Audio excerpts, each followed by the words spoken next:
Day 169, Divided Kingdom, 1 Kings 22, 2 Chronicles 23, Song of Solomon 8, let's begin. 1 Kings 22. Then 3 years passed without war between Syria and Israel. But in the 3rd year, Jehoshaphat, the king of Judah, descended to the king of Israel. And the king of Israel said to his servants, Are you ignorant that Ramoth-Gilead is ours, and that we have neglected to take it from the hand of the king of Syria? And so he said to Jehoshaphat, Will you come to the battle with me at Ramoth-Gilead? And Jehoshaphat said to the king of Israel, As I am, so also are you. My people and your people are one, and my horsemen are your horsemen. And Jehoshaphat said to the king of Israel, I beg you to inquire today of the word of the Lord. Therefore, the king of Israel gathered together the prophets, about 400 men, and he said to them, Should I go to Ramoth-Gilead to make war, or should I be at peace? They responded, Ascend, and the Lord will give it into the hand of the king. Then Jehoshaphat said, Is there not here a particular prophet of the Lord, so that we may inquire by him? And the king of Israel said to Jehoshaphat, One man remains, by whom we may be able to inquire of the Lord, Micaiah, the son of Imlah. But I hate him. For he does not prophesy good to me, but evil. And Jehoshaphat said, You should not speak in this way, O king. Therefore, the king of Israel called a certain eunuch, and he said to him, Hurry to bring here Micaiah, the son of Imlah. Now the king of Israel, and Jehoshaphat, the king of Judah, were each sitting upon his own throne, clothed in the habit of royal vestments, in a courtyard beside the entrance of the gate of Samaria. And all the prophets were prophesying in their sight. Also, Zedekiah, the son of Chenaanah, made for himself horns of iron, and he said, Thus says the Lord, With these you shall threaten Syria, until you destroy it. And all the prophets were prophesying similarly, saying, Ascend to Ramoth-Gilead, and go forth to success. For the Lord will deliver it into the hands of the king.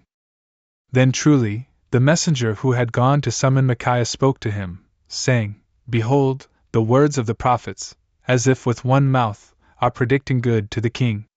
Therefore, let your word be like theirs, and speak what is good. But Micaiah said to him, As the Lord lives, whatever the Lord will have said to me, this shall I speak. And so he went to the king. And the king said to him, Micaiah, should we go to Ramoth-Gilead to do battle, or should we cease? And he responded to him, Ascend, and go forth to success, and the Lord will deliver it into the hands of the king.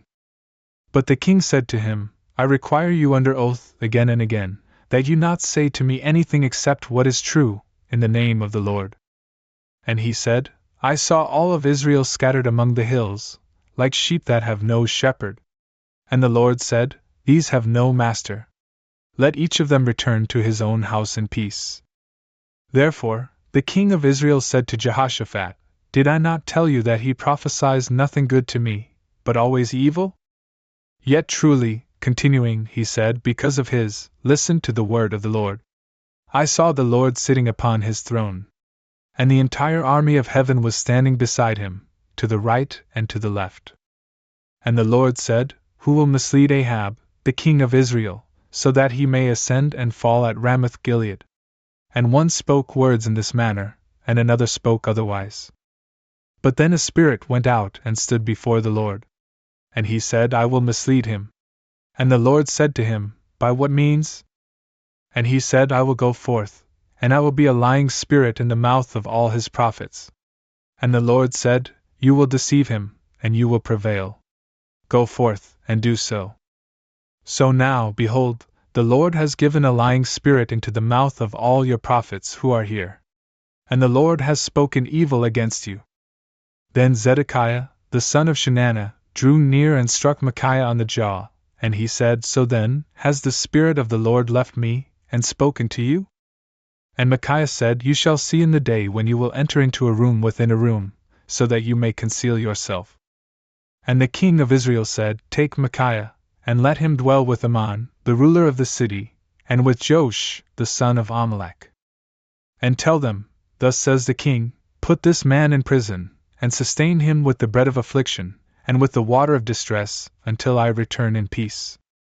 And Micaiah said, If you will have returned in peace, the Lord has not spoken through me. And he said, May all the people hear it.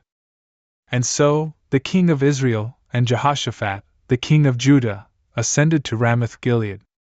Then the king of Israel said to Jehoshaphat, Take up your armor, and enter the battle, and be clothed in your own garments. But the king of Israel changed his clothing, and he entered the war. Now the king of Syria had instructed the 32 commanders of the chariots, saying, You shall not fight against anyone, small or great, except against the king of Israel alone. Therefore, when the commanders of the chariots saw Jehoshaphat, they suspected that he was the king of Israel. And making a violent assault, they fought against him. And Jehoshaphat cried out. And the commanders of the chariots understood that he was not the king of Israel, and so they turned away from him. But a certain man bent his bow, aiming the arrow without certitude, and by chance he struck the king of Israel, between the lungs and the stomach. Then he said to the driver of his chariot, Turn your hand, and carry me away from the army, for I have been grievously wounded. Then the battle was undertaken throughout that day. And the king of Israel was standing on his chariot opposite the Syrians, and he died in the evening. For the blood was flowing from the wound into the joints of the chariot. And a herald proclaimed throughout the entire army, before the setting of the sun, saying, Let each one return to his own city, and to his own land. Then the king died, and he was carried into Samaria. And they buried the king in Samaria. And they washed his chariot in the pool of Samaria. And the dogs licked up his blood. And they washed the reins, in accord with the word of the Lord which he had spoken. But the rest of the words of Ahab, and all that he did, and the house of ivory that he built, and all the cities that he constructed, were these not written in the book of the words of the days of the kings of Israel? And so Ahab slept with his fathers. And Ahaziah, his son, reigned in his place. Yet truly, Jehoshaphat, the son of Asa, had begun to reign over Judah in the 4th year of Ahab, the king of Israel. He was 35 years old when he had begun to reign, and he reigned for 25 years in Jerusalem. The name of his mother was Azubah, the daughter of Shilhi. And he walked in the entire way of Asa, his father, and he did not decline from it. And he did what was right in the sight of the Lord. Yet truly, he did not take away the high places. For still the people were sacrificing and burning incense in the high places. And Jehoshaphat had peace with the king of Israel. But the rest of the words of Jehoshaphat, and his works that he did, and the battles, were these not written in the book of the words of the days of the kings of Judah? Then, too, the remnant of the effeminate, who had remained in the days of Asa, his father, he took away from the land. At that time, there was no king appointed in Idumea. Yet truly, King Jehoshaphat had made a navy on the sea, which would sail to Ophir for gold. But they were unable to go, because the ships were broken down at Ezion-Geber. Then Ahaziah, the son of Ahab, said to Jehoshaphat, Let my servants go with your servants on the ships. But Jehoshaphat was not willing. And Jehoshaphat slept with his fathers, and he was buried with them in the city of David, his father.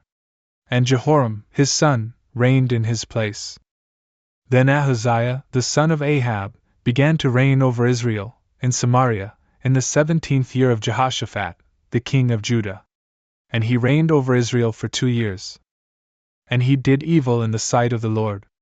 And he walked in the way of his father and his mother, and in the way of Jeroboam, the son of Nebat, who caused Israel to sin.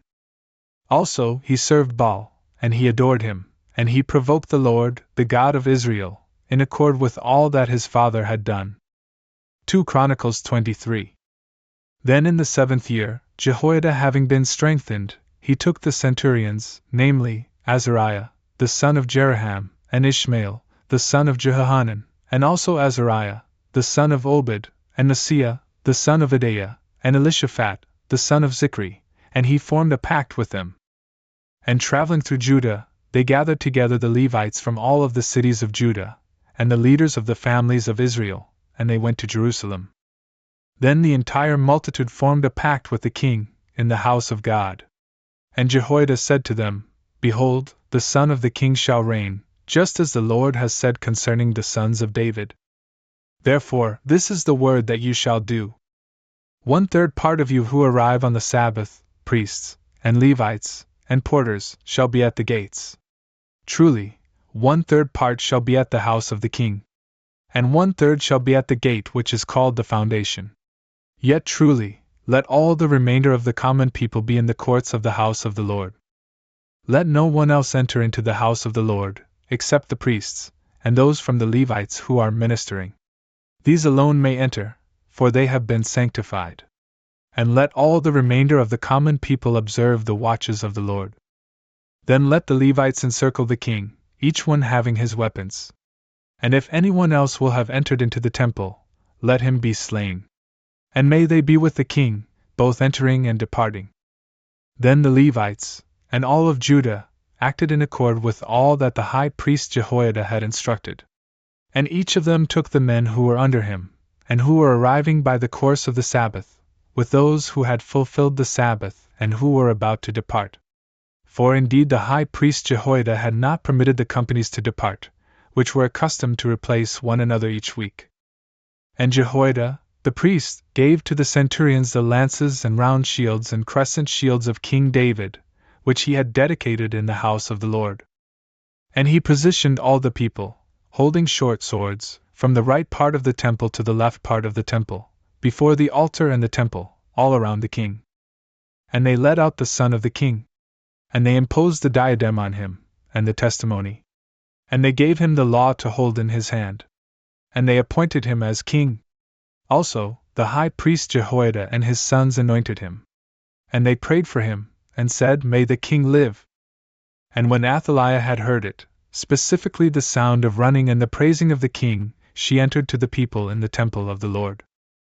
And when she had seen the king standing upon the step at the entrance, and the leaders and companies around him, and all the people of the land rejoicing, and sounding the trumpets, and playing on instruments of various kinds, and the voice of those who were praising, she tore her garments, and she said, Treason! Treason! Then the high priest Jehoiada, going out to the centurions and to the leaders of the army, said to them, Lead her away, beyond the borders of the temple. And let her be put to death outside, with the sword. And the priest instructed that she should not be killed in the house of the Lord. And they laid hands on her neck. And when she had entered the gate for the horses at the king's house, they put her to death there. Then Jehoiada formed a covenant between himself and the entire people, and the king, so that they would be the people of the Lord. And so, all the people entered into the house of Baal, and they destroyed it. And they broke apart his altars and idols. Also, they put to death Mattan, the priest of Baal, before the altars.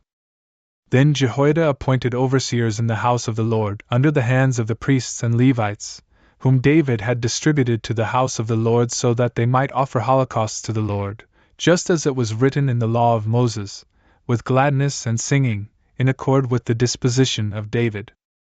Also, he appointed porters at the gates of the house of the Lord, so that whoever was unclean for any reason would not enter. And he took the centurions, and the most valiant men, and the leaders of the people, and all the common people of the land, and they set out to descend to the king, from the house of the Lord, and to enter through the middle of the upper gate, to the house of the king. And they placed him on the royal throne. And all the people of the land were rejoicing, and the city was quieted. But Athaliah was slain with the sword. Song of Solomon 8. Who will give you to me as my brother, feeding from the breasts of my mother, so that I may discover you outside, and may kiss you, and so that now no one may despise me? I will take hold of you and lead you into my mother's house. There you will teach me, and I will give you a cup of spiced wine, and of new wine from my pomegranates. His left hand is under my head, and his right hand shall embrace me. I bind you by oath, O daughters of Jerusalem, not to disturb or awaken the beloved, until she wills. Who is she, who ascends from the desert, flowing with delights, leaning upon her beloved? Under the apple tree I awakened you. There your mother was corrupted. There she who bore you was violated. Set me like a seal upon your heart, like a seal upon your arm. For love is strong, like death, and envy is enduring, like hell. their lamps are made of fire and flames. A multitude of waters cannot extinguish love, nor can a river overwhelm it. If a man were to give all the substance of his house in exchange for love, he would despise it as nothing. Our sister is little and has no breasts. What shall we do for our sister on the day when she is called upon? If she is a wall, let us build a rampart of silver upon it. If she is a door, let us join it together with boards of cedar. I am a wall, and my breasts are like towers, since, in his presence, I have become like one who has discovered peace. The peaceful one had a vineyard, in that which held the peoples. He handed it on to the caretakers. A man brought, in exchange for its fruit, 1,000 pieces of silver. My vineyard is before me. The 1,000 is for your peacefulness, and 200 is for those who care for its fruit. Your friends are attentive to those who have been dwelling in the gardens. Cause me to heed your voice. Flee away, my beloved, and become like the doe and the young stag upon the mountains of aromatic plants.